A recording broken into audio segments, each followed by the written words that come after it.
Goeiedag almal, ek is Manny van Bloemfontein.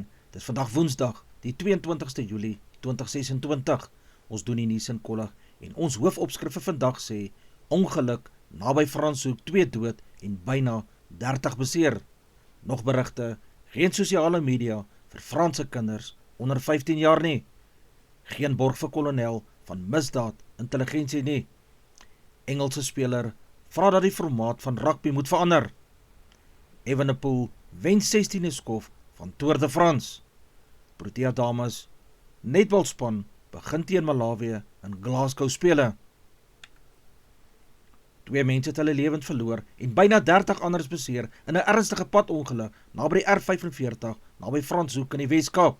Die ongeluk het groot ontwrigting op die roete veroorsaak terwyl nooddienste, brandweer en verkeersbeamptes na die toneel ontplooi is om hulle hulp te verleen. Volgens voorlopige inligting was verskeie voertuig by 'n botsing betrokke. Paramedici het die beseerdes op die toneel behandel voordat hulle na verskillende hospitale in die omgewing vervoer is. Sommige van die beseerders het ernstige beserings opgedoen terwyl ander lig beseer is. Die R45 is vir 'n lang tyd gedeeltelik gesluit om reddingswerke te voltooi, sodat ondersoekers die toneel kon dokumenteer.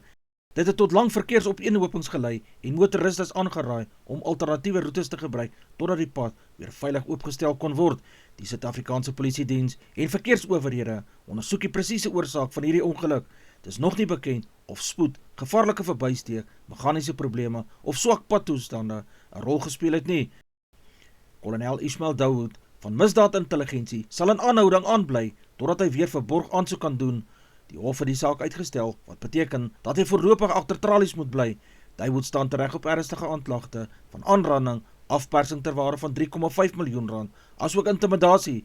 Die staat beweer dat hy by die beweerde misdrywe betrokke was, terwyl die verdediging na verwagting die aanklagte sal betwis.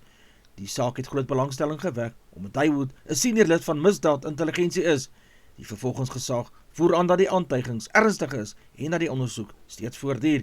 Die hof sal tydens die volgende borgverhoor verder argumente van beide die staat en verdediging aanhoor voordat 'n besluit oor borg geneem kan word. Intussen bly Dawood in aanhouding totdat die hof weer oor sy borgaansoek sal beslis. Die strafsaak sal ook in die komende weke verder voortgaan soos die ondersoek afgehandel word. Frankryk het baanbrekende wet goedgekeur wat kinders jonger as 15 jaar verbied om sosiale media te gebruik. Die land is die eerste in die Europese Unie wat so streng maatreël ingestel het om jong mense teen die moontlike gevare van sosiale media te beskerm. Die nuwe wet vereis dat platforms soos Facebook, Instagram, TikTok, Snapchat en X doeltreffende ouderdomsverifikasie moet toepas. Maatskappye sal nuwe rekeninge vir kinders onder 15 jaar moet blokkeer en die bestaande rekeninge binne die voorgeskrewe tydperk moet sluit. Die wet sal na verwagting aan die begin van die nuwe skooljaar in werking tree. Die Franse regering sê die besluit is geneem weens die toenemende kommer oor kiberafnouering, skadelike inhoud, verslawing aan skerms, angs, depressie en die negatiewe invloed wat sosiale media op kinders se geestesgesondheid kan hê. President Emmanuel Macron ondersteun die wet sterk en meen dis noodsaaklik om kinders beter te beskerm in die digitale wêreld. Hoewel baie ouers, kinderregteorganisasies hierdie besluit verwelkom, meen kritici dat dit moeilik kan wees om hierdie wette af te dwing. Hulle wys daarop dat sommige kinders steeds maniere kan vind om ouderdomsverifikasie te omseil en dat die wet moontlik nog regsuitdagings kan ondervind. Die nasionale tesourie het aangekondig dat 42 van die 69 munisipaliteite wat aan die program deelneem, prestasiegebaseerde betalings sal ontvang nadat hulle in die vereiste prestasiestandaarde voldoen het. Die betalings word toegeken aan munisipaliteite wat goeie vordering toon met dienslewerings, finansiële bestuur en die uitvoering van infrastruktuurprojekte. Die doel van die stelsel is om munisipaliteite aan te moedig om geld doeltreffend te bestuur en projekte betyds af te handel. Volgens die tesourie is die prestasiegebaseerde betalings deel van 'n poging om beter aanspreeklikheid en die bestuur in plaaslike regerings te bevorder. Munisipaliteite wat goed presteer, word beloon met verdere finansiële ondersteuning om hul ontwikkelingsprojekte voort te kan sit. Die 27 munisipaliteite wat nie aan die vereistes voldoen het nie, sal nie hierdie betalings ontvang nie. Hulle sal eers tekortkominge moet aanspreek en hulle prestasies verbeter voordat hulle vir toekomstige betalings kan kwalifiseer. Die tesourie sê die benadering is daarop gemik om beter dienslewering aan gemeenskappe te verseker en belastinggeld meer verantwoordelik te bestee. Munisipaliteite word aangemoedig om hulle administrasie, finansiële bestuur en infrastruktuurbeplanning te verbeter sodat inwoners uiteindelik beter munisipale dienste kan ontvang. Die oorlog teen Iran het die Verenigde State tot dusver na raming $37 miljard gekos. Die syfer is deur die Amerikaanse minister van verdediging, Pete Hegseth, aan die Senaat voorgelê tydens 'n begrotingsverhoor waar hy vir verder militêre befondsing gepleit het. Volgens die Pentagon sluit die koste uitgawes vir lugaanvalle, missiele, vlootoperasies, militêre ontplooiings, logistieke ondersteuning, onderhoud van toerusting en die vervanging van wapens in. Die regering waarsku dat die koste verder sal styg indien die konflik voortduur. President Donald Trump het die Kongres intussen versoek om bykomende miljarde dollars goed te keer om die Amerikaanse weermag se voorraad aan te vul en toekomstige operasies te finansier. Venezuela se ministerie van gesondheid het bevestig dat 3 mense aan die hantavirus oorlede is in die deelstaat Anzoátegui. Intussen word die dood van 2 gesondheidswerkers in die deelstaat Barinas ondersoek om vas te stel of dit ook met die virus verband hou. Die owerhede sê die 2 voorvalle is nie aan mekaar verbind nie en beklemtoon dat daar tans geen wetenskaplike bewyse van mens tot mens oordrag van die hantavirus in Venezuela is nie. Die gesondheidsbeamptes monitor die situasie noukeurig en het ondersoeke in die betrokke gebiede verskerp. Die hantavirus word hoofsaaklik deur knagdiere versprei. Mense kan besmet raak wanneer hulle stofdeeltjies inasem wat met urine, ontlasting of speeksel van besmette rotte of muise besmet is. Die virus kom meestal in landelike en landbougebiede voor. Gesondheidsowerhede doen 'n beroep op inwoners om kontak met knagdiere te vermy, woon- en stoorgeboue skoon te hou en enige tekens van knagdierbesmetting dadelik aan te spreek. Die internasionale olieprys het weer hoër vlakke begin bereik na mate die konflik in die Midde-Ooste verder verskerp. Beleggers is bekommerd dat die aanhoudende gevegte en aanvalle en olievervoerroetes die wêreldse olievoorsiening kan ontwrig. Brent olie het tot bo $91 per vat gestyg, terwyl die Amerikaanse WTI olie ook verder gestyg het. Kenners waarsku dat pryse selfs die $100 per vat kan bereik indien die konflik aanhou en olieuitvoere verder ontwrig word. Groot kommer bestaan oor die veiligheid van die straat van Hormuz en die Bab el-Mandeb seestraat, 2 van die wêreld se belangrikste olievervoerroetes. Enige ontwrigting op hierdie roetes kan die wêreldwye aanbod van die olie beperk en pryse verder opstoot. Daar heers groot trots onder ouers, onderwysers en oudleerders van Grey College in Bloemfontein nadat voormalige Grey College leerlinge 'n belangrike rol gespeel het in die SA onder 20 rugby span se oorwinning van die Wêreldbeker toernooi in Georgia. Hulle suksesse word as bewys gesien van die skool se sterk rugby tradisie en die harde werk wat deur die spelers, afrigters en ondersteuners oor die jare ingesit is. Ouers sê dis 'n besondere oomblik om te sien hoe hulle seuns die groen en goud met trots dra en op die wêreldverhoog presteer. Baie meen die Wêreldbeker oorwinning is die beloning vir jare se toewyding en opoffering en hulle harde oefeninge. Die Engelse losvoorspeler Ben Earl het 'n beroep op wêreldrugby gedoen om die formaat van die nuwe Nasie-kampioenskappe te verander. Volgens hom is die huidige wedstrydprogram te uitmergelend en plaas dit onnodige druk op spelers. Earl sê Engeland moes binne kort tydperk op 3 verskillende vaste lande gespeel het. Hy het die reisskedule as brutaal beskryf. Hy stel voor dat wêreldrugby dit moet oorweeg om die toernooi in enige gasheerland of streek aan te bied. Volgens Earl sal dit reis verminder, spelers meer hersteltyd gee en terselfdertyd 'n beter feesatmosfeer vir ondersteuners kan skep. Die Nasie-kampioenskappe is vanjaar vir die eerste keer aangebied en is ontwerp om die beste spanne van die noordelike en suidelike halfrond gereeld teen mekaar te laat meeding. Hoewel die kompetisie positiewe reaksie vir die gehalte van rugby ontvang het, meen spelers soos Earl dat die logistiek verbeter moet word om spelers se welstand te kan beskerm. Die Belgiese fietsryer Remco Evenepoel het Dinsdag die 16de skof van die Tour de France gewen, nadat hy die individuele tydtoets van 26 km tussen Yves-les-Bains en Tiron-les-Bains in Frankryk oorheers het. Hy het die afstand in 32 minute en 19 sekondes afgelê en sy tweede agtereenvolgende skofsege behaal.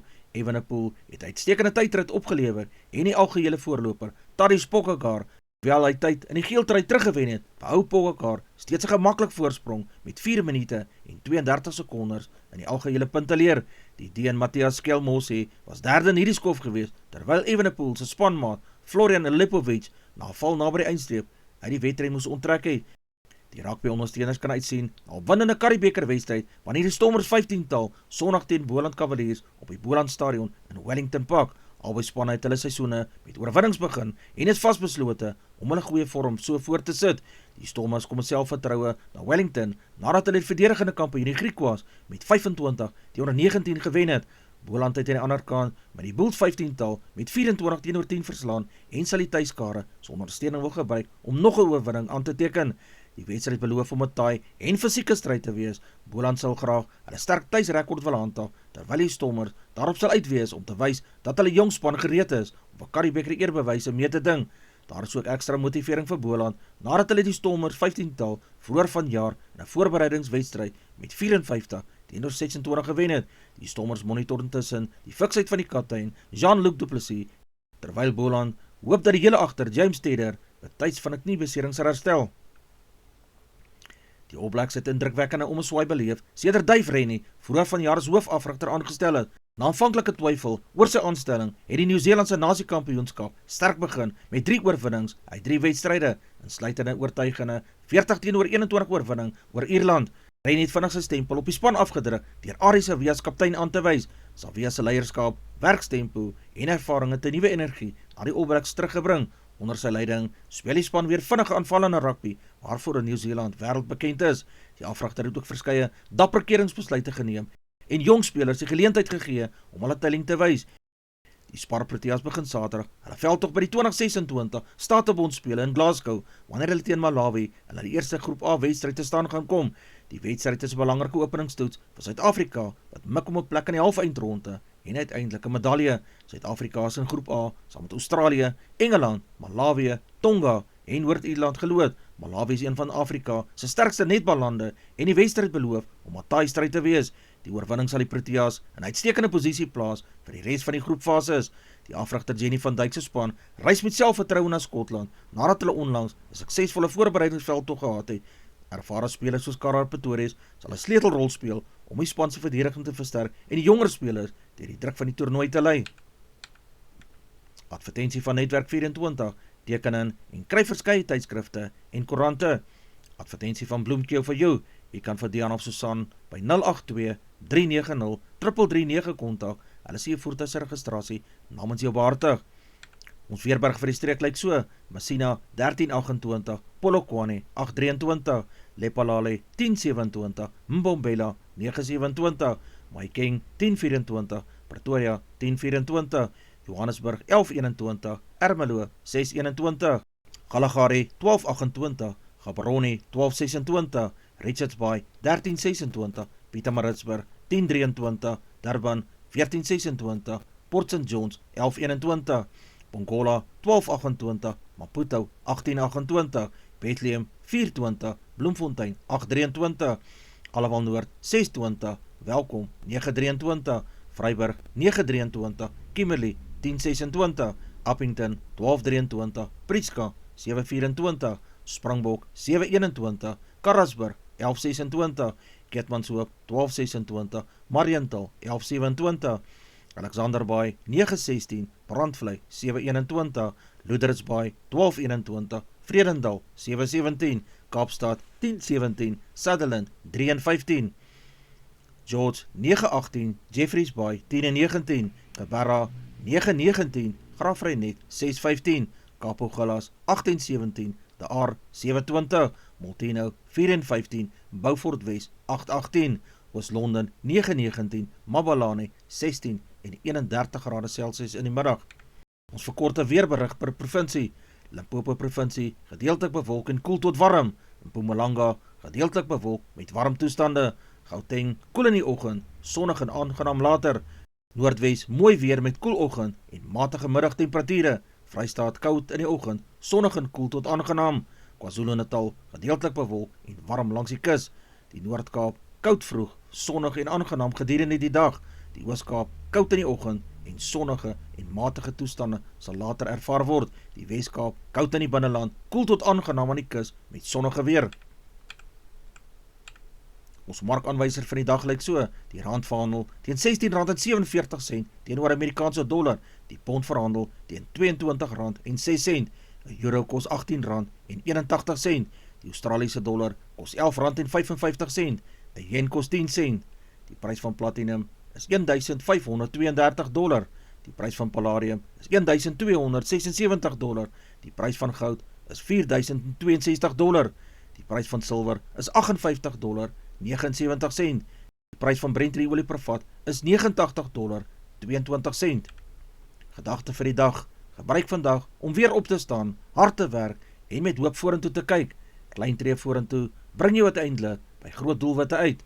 Maak hierdie Woensdag 'n dag waarop jy 'n verskil kan maak vir jouself en vir ander. Dis al vir vandag. Onthou om te like deel met jou vriende en jou vriendinne en onthou om te subscribe op my kanaal. 'n Aangename dag word verder vir almal toegewens.